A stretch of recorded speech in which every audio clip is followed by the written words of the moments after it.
সারা দেশে গত ২৪ ঘণ্টায় হামের উপসর্গ নিয়ে আরও ৭ শিশুর মৃত্যু হয়েছে। এ সময় হাম ও হামের উপসর্গ নিয়ে আক্রান্ত হয়েছে ৮৮৭ শিশু।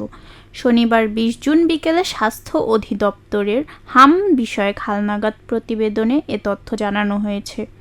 বিজ্ঞপ্তিতে জানানো হয়, গত ২৪ ঘণ্টায় দেশে হামের উপসর্গ নিয়ে আরও ৭ শিশুর মৃত্যু হয়েছে। তবে নিশ্চিতভাবে হামে আক্রান্ত হয়ে কোনো শিশুর মৃত্যু হয়নি।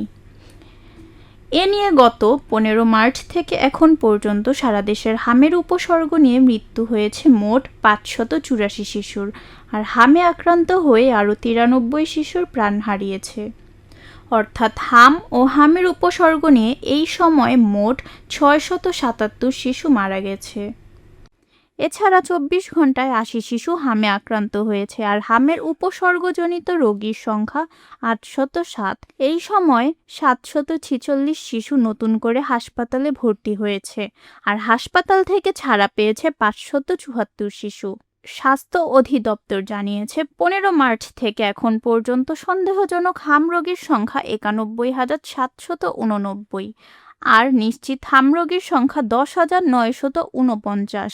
এর মধ্যে হাসপাতালে ভর্তি হয়েছে মোট ৭৫,৯০২ রোগী, যাদের মধ্যে ৭১,৯৭০ জন ছাড়পত্র পেয়ে ইতিমধ্যে বাড়ি ফিরেছে।